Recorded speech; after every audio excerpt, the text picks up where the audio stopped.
सभी को जय सिया राम। रामचरितमानस उत्तरकांड में दोहा संख्या 12, जहां पर श्री रामचंद्र सिंहासन पर विराजमान हो चुके हैं और उनके राजा राम स्वरूप का बखान करने के लिए जब राजा बैठ जाते हैं सिंहासन पर तो यश गाया जाता है, जिसमें जो उनका कुल है। म्यूट करिए प्लीज, म्यूट करिए प्लीज, म्यूट करिए,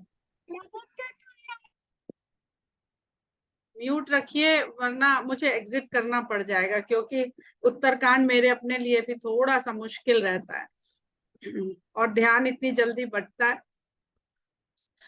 तो यश गान किया जाता है दरबार में, तो उसमें कुल की परंपरा का यश गान होता है। उसके बाद जो राजा उस समय विराजमान हुआ है उसकी यश गाथा गाई जाती है, उसके बारे में वर्णन किया जाता है।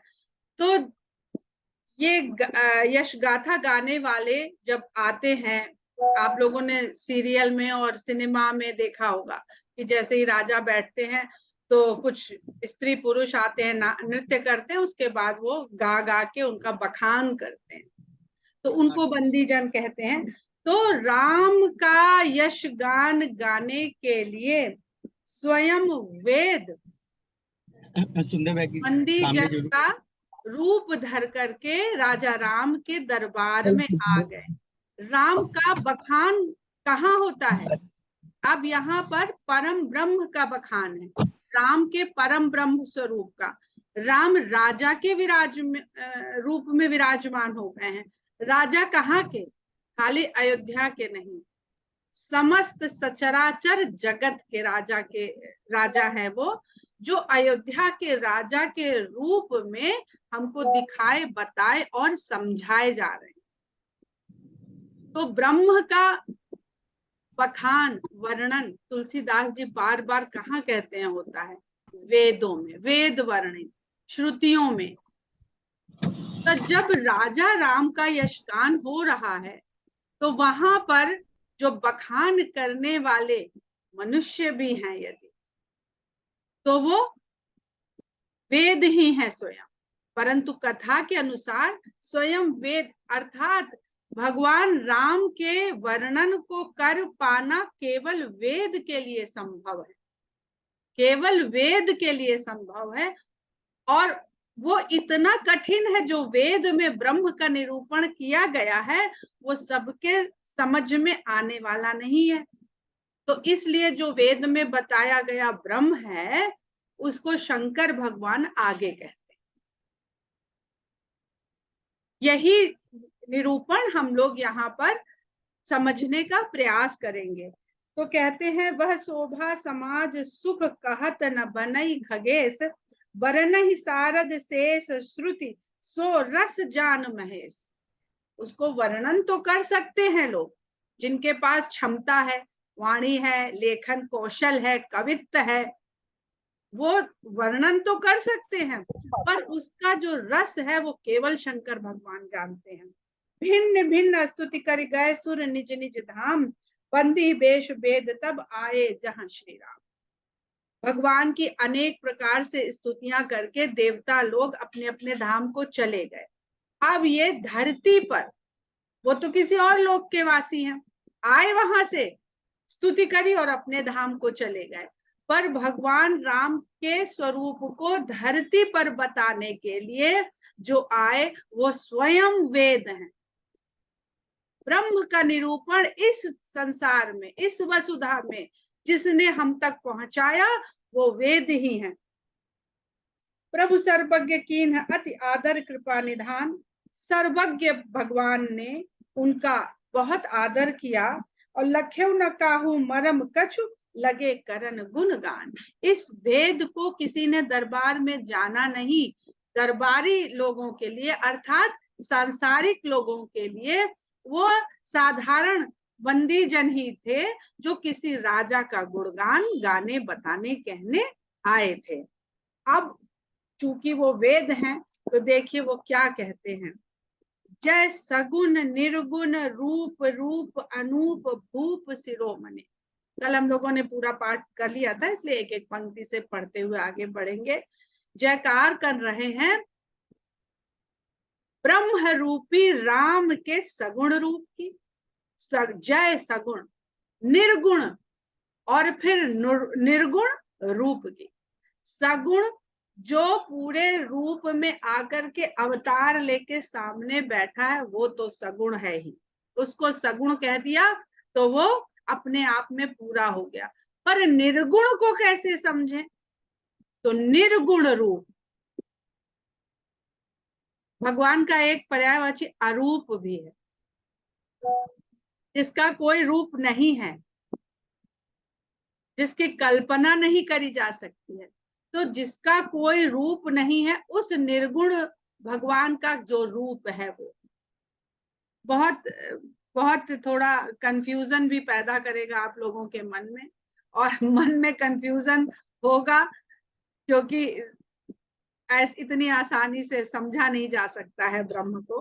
तो जय सगुण निर्गुण रूप, तो सगुण और निर्गुण दोनों के रूप की जय हो। और रूप अनूप, और ऐसा रूप जो अनुपम है, रूप अनूप, जिसके जैसा फिर कोई दूसरा है ही नहीं, उपमा किससे दी जा सकती है? रूप अनूप। और भूप, छंद की सुंदरता देखिए, भाव के साथ साथ छंद की सुंदरता। भूप शिरोमणि, राजाओं के शिरोमणि। दस कंधरादि प्रचंड निशिचर प्रबल खल भुज बल हने। दश कंध आदि प्रचंड राक्षसों के प्रबल खल, बहुत अधिक बलवान दुष्टों को जिन्होंने अपनी भुजा के बल से हनन किया है। अवतार नर संसार भार विभंजि दारुण दुख सहे। अवतार नर, मनुष्य रूप में अवतार लेकर संसार भार विभंजि, संसार के भार का विभंजन किया है।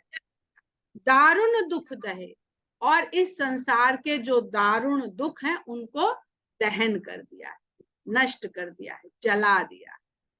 जय प्रणत पाल दयाल प्रभु संयुक्त शक्ति नमाम।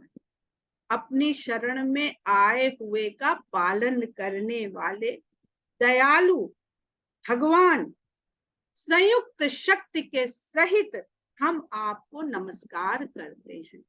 संयुक्त शक्ति, जिसमें शक्ति संयुक्त है। ब्रह्म निर्गुण है, पर जब उसमें शक्ति को संयुक्त करके हम देखते हैं तो वही शक्ति आती है और इस संसार को रचती है।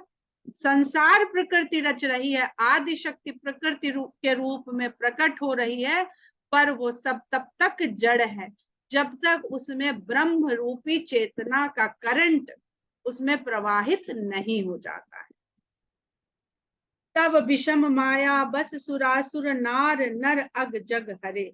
तब विषम माया, आपकी कठिन माया, विषम जिसका कोई समाधान ना हो, विषम परिस्थिति कहते हैं ना हम लोग, तो आपकी जो माया है वो ऐसी विषम है जिसके वश में सुरासुर, सुर है, असुर है, नाग है, नर है और अग जग हरे, पूरा जगत, इसमें जो चर अचर है वह सब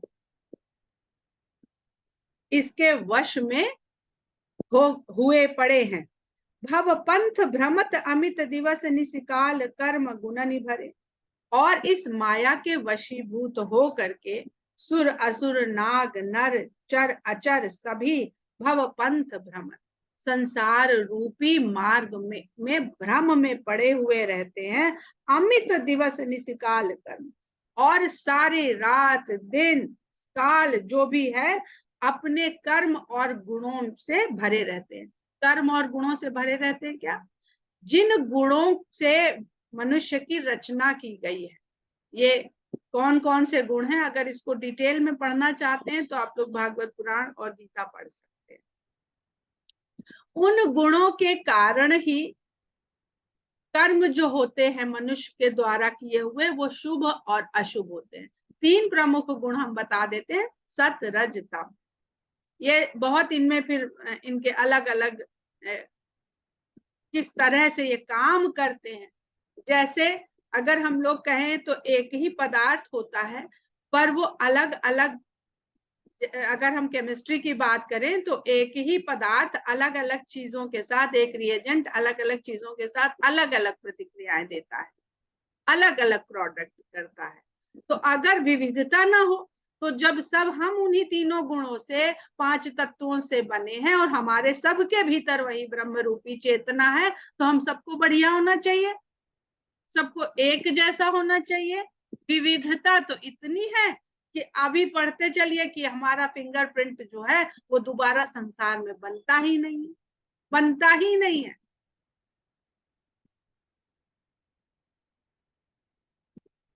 जे नाथ करि करुणा बिलोके त्रिविध दुख ते निर्भय। हे नाथ, इस तरह का संसार में जितने भी चर अचर, सब सिर्फ जीव जंतु की बात नहीं हो रही, चर अचर सब अपने गुणों के कारण कर्म के बंधन में पड़े हुए आपकी विषम माया में फंसे रहते हैं।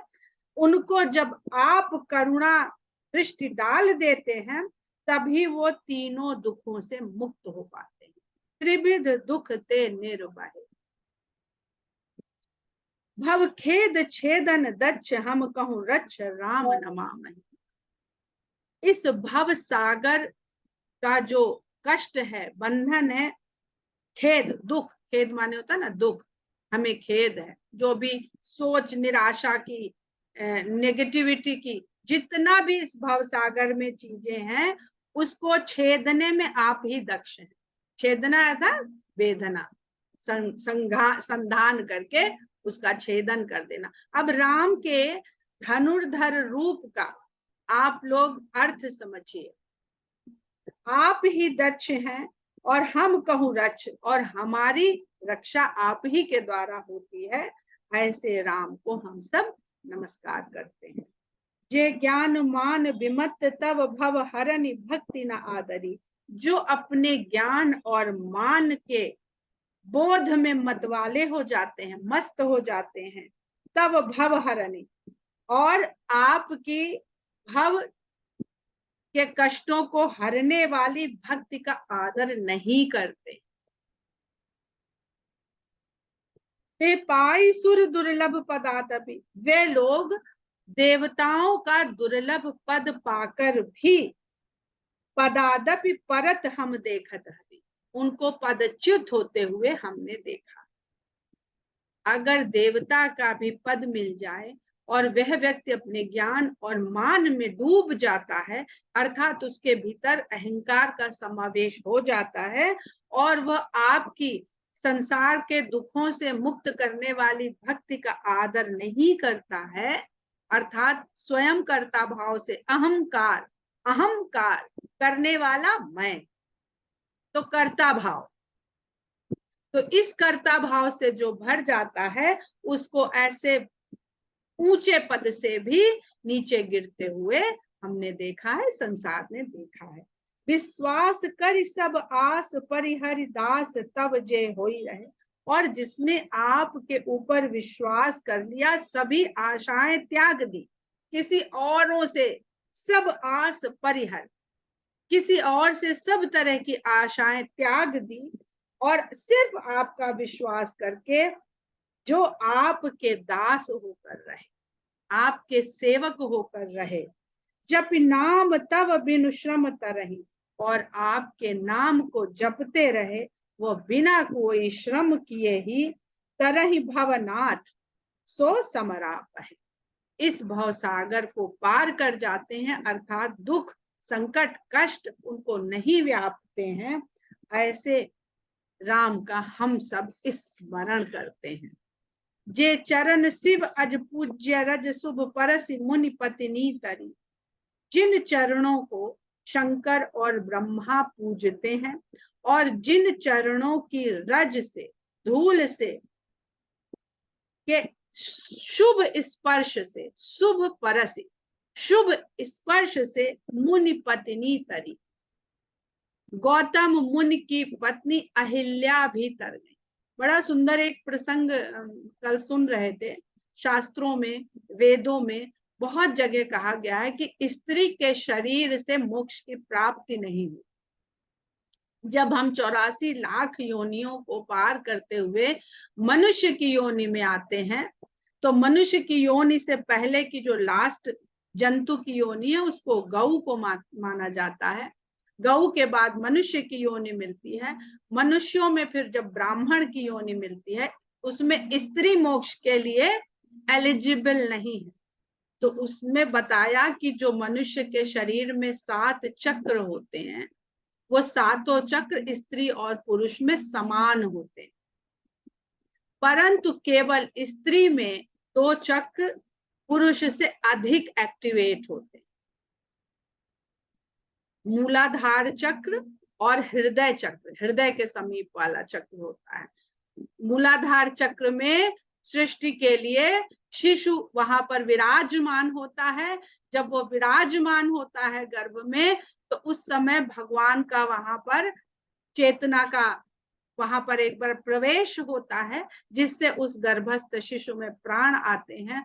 और यही क्षीर सागर के रूप में हृदय चक्र जो होता है, वहां पर उस बच्चे के लिए जो दूध का उत्पत्ति होती है, वह स्त्री को एक ऐसी अवस्था प्रदान करती है कि उसको मोक्ष की आवश्यकता नहीं है। उसके पास शक्ति का इतना तेज पुंज होता है कि उसको उस मार्ग में जाने की आवश्यकता नहीं। इसलिए उसमें बताया गया कि जो बहुत सारे धर्म में हम देखते हैं कि फलाना मंदिर हो, मस्जिद हो, वहां पे स्त्रियों का प्रवेश निषेध है। प्रवेश निषेध नहीं है, वहां की ऊर्जा स्त्री की सात्विक ऊर्जा को नहीं बर्दाश्त कर पाएगी। जो पुरुष की निम्नतर ऊर्जा है, वह स्त्री की ऊर्जा इतनी अधिक कनेक्ट हो जाएगी कि किसी भी पुरुष को मोक्ष के मार्ग में चलने की शक्ति प्राप्त नहीं होगी। इसलिए वहां पर स्त्री को प्रवेश से रोका जाता है। स्त्री का शरीर अपने आप में स्वयं में इतना ऊर्जावान है, इतना शक्तिवान है कि उसे किसी भी तरह के इस तरह के साधन की आवश्यकता नहीं है। पर सभी पदच्युत होते हैं अपने कर्मों, अपने संस्कारों के कारण। तो पुरुष यदि पदच्युत होता है तो स्त्री अधिक पदच्युत होती। अगर मूर्ख व्यक्ति वह गलती करता है तो समाज संसार उसकी उतनी गलती नहीं मानता है, परंतु समझदार व्यक्ति अगर वही गलती करता है, समर्थ व्यक्ति वही गलती करता है, तो ये एक प्रकृति का स्वरूप है जिसको सामाजिक स्वरूप में हम आज उसके बिगड़े हुए रूप में देखते हैं, हम बहुत बड़ी विसंगति के रूप में देखते हैं। बहुत सुंदर बात याद आ रही है तो कह दे रहे हैं। जब हम लोग लखीमपुर गए थे तो वहां पर एक स्वामी जी आए थे, बहुत अच्छा बोल रहे थे। तो उन्होंने कहा कि हम एक बार कथा वाचन कर रहे थे, वहां पर एक माई आके मुझसे पूछती है कि क्या हम लोगों को हनुमान जी की पूजा नहीं करनी चाहिए? तो उन्होंने कहा कि बिल्कुल करनी चाहिए, क्यों नहीं करनी चाहिए, आपसे किसने कह दिया? तो कहने लगी कि हम कहीं कथा सुन रहे थे, प्रवचन सुन रहे थे, तो वहां पे जो स्वामी जी थे उन्होंने कहा कि स्त्रियों को हनुमान जी की पूजा आराधना अर्चना नहीं करनी चाहिए क्योंकि वह अपवित्र होती। अब ये भी हम लोग पढ़े हैं कि कौन स्त्री को अपवित्र मानता है, वहां नहीं जाएंगे वरना विषय से भटक जाएंगे। तो स्वामी जी जो बोल रहे थे, यंग सा लड़का था, उन्होंने कहा कि अपवित्र से पवित्र का जन्म कैसे संभव है?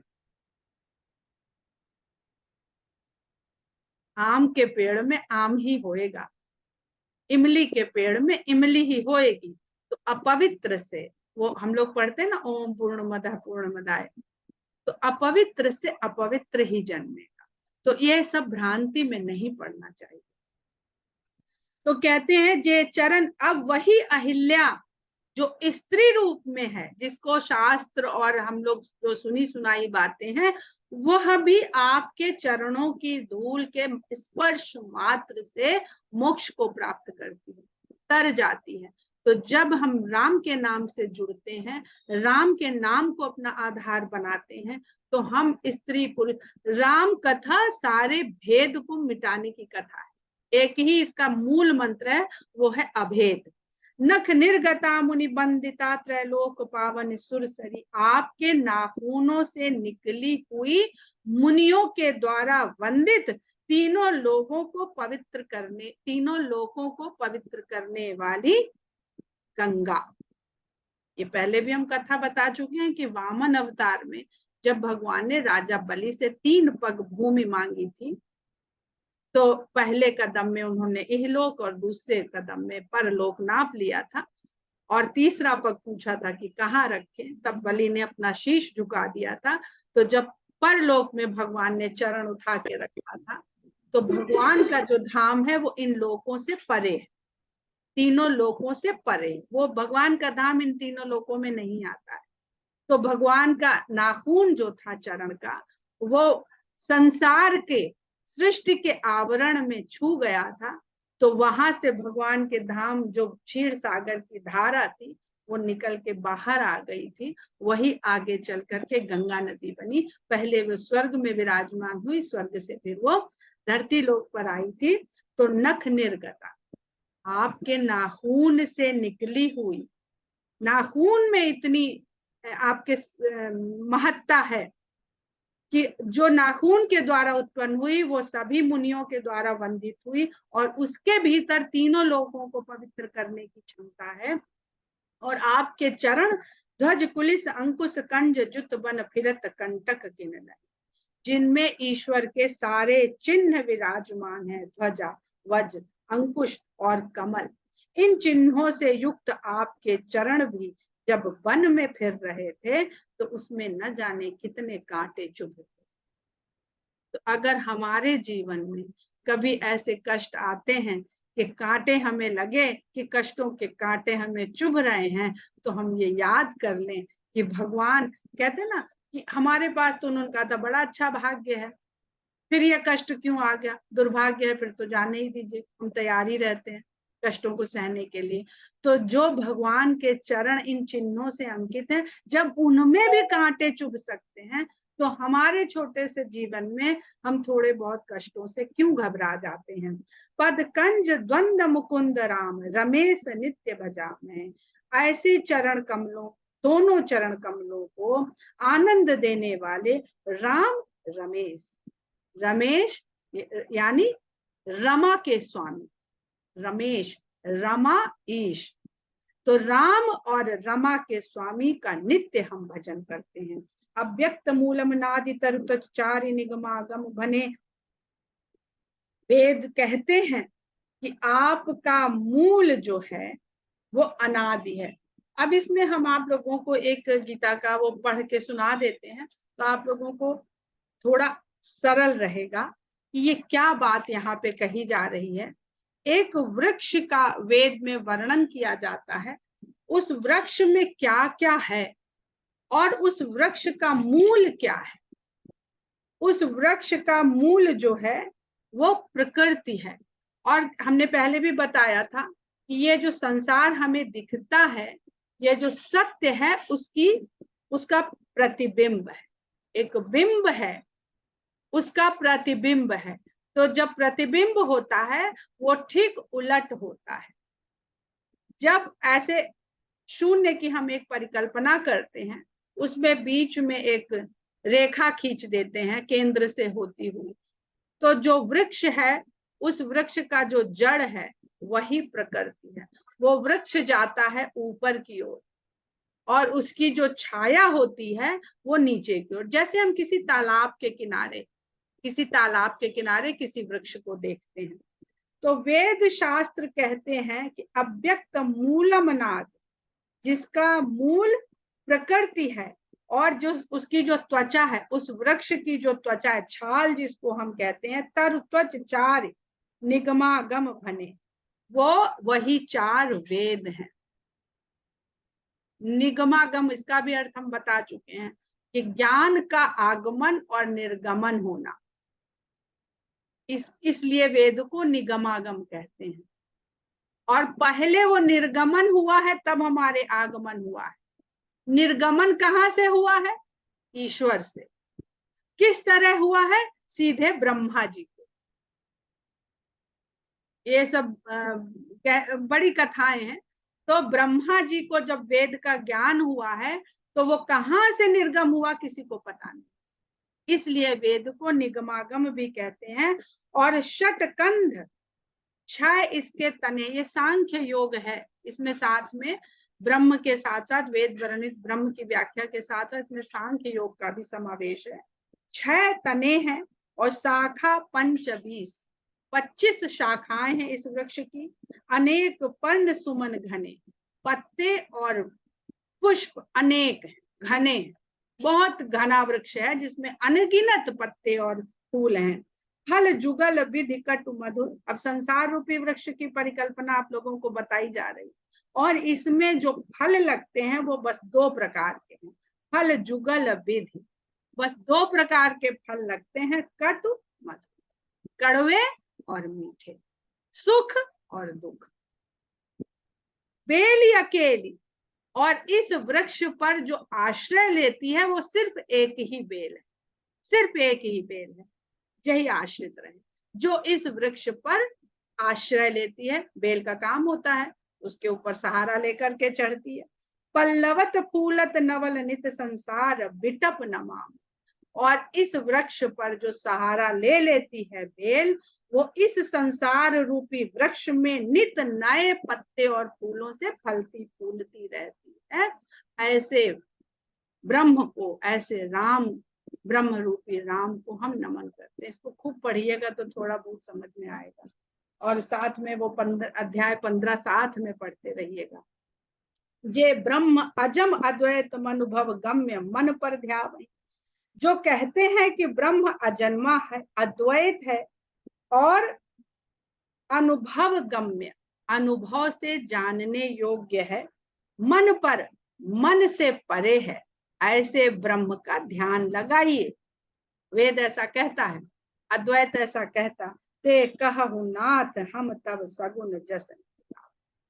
जो ऐसा कहते हैं और आपको इस रूप में जान पाते हैं, हे नाथ, उनको ऐसा कहने दीजिए, उनको ऐसा जानने दीजिए, उनको ऐसा मानने दीजिए। हम तो हे ईश्वर आपके इस सगुण रूप का ही यश नित गाएंगे। तो क्या लगा सरल? जो अभी ऊपर हम कथा बखान रहे थे वो सरल लग रही थी, कि ये राजा दशरथ के राम अवतार पैदा हुए और ये कथा पढ़ ली, ये सरल। तो सरल को पकड़िए, कठिन में काहे को वो कक्षा में क्यों प्रवेश ले रहे हैं, जिसके लिए हमने, हमारे पास एलिजिबिलिटी ही नहीं, गुरु ही नहीं है। ऐसा करुणायतन प्रभु सदगुना कर देव यह बरमान नहीं। आप करुणा के धाम है, सभी सदगुणों के धाम है। हे देव, हम आपसे केवल एक ही वर मांगते हैं, मन वचन कर्म विकार तज तब चरण हम अनुराग। हम मन वचन और कर्म से अपने सभी विकारों को छोड़ करके, त्याग करके, बस किसी तरह से आपके चरणों में प्रेम करते रह सकें। सबके देखत वेदन विनती की उदार, अंतर्धान भय पुण्य गए ब्रह्म। सबके देखते ही देखते वेद इस प्रकार की विनती करके अंतर्ध्यान हो गए और फिर ब्रह्म में विलीन हो गए, ब्रह्मलोक में चले गए। ये ज्ञान उपजता है, बताया नहीं जा सकता। जब आप पढ़ेंगे तो भगवान की कृपा होगी तो समझ में आ जाएगा, और समझ में आके फिर वहीं अंतर्धान हो जाएगा। जहां से उपजेगा वहीं डूब जाएगा, बाहर बताने और समझाने के लिए है ही नहीं। पहनते सुन शंभु तब आए जहां रघुबीर। तो काकभूषुंडी जी गरुड़ जी से कहते हैं कि हे गरुड़ जी, उसी समय, अब शंकर भगवान ने देखा ये तो इतना बखान कर गया, ये किसी की समझ में आया नहीं, तो तुरंत शंकर भगवान वहां पर पधारे और विनय करत गदगद गिरा, गदगद वाणी से भगवान की विनती करते हैं। और उस विनती को करते हुए पूरित पुलक शरीर, उनका पूरा शरीर रोमांच से, हर्ष से, आनंद से पुलकित हो जाता है। आगे भगवान शंकर के द्वारा की जाने वाली स्तुति है, इसको भी थोड़ा पढ़िए। बहुत सुंदर स्तुति है, वो जितनी कठिन पढ़ी है ये उतना ही रस वाली है, क्योंकि पहले ही कह दिया है उन्होंने कि इस रस को खाली शंकर भगवान जानते हैं। जय राम रमा रमनम समनम भवताप भयाकुल पाहि जनम, अवधेश सुरेश रमेश विभूषण नागत मांगत पाहि प्रभु, 10 शीस विनाशन 20 भुजा। देखिए वहां भी संख्या थी तो समझ में नहीं आ रही, और यहाँ भी संख्या है जो बड़े आसानी से समझ में आ रही है।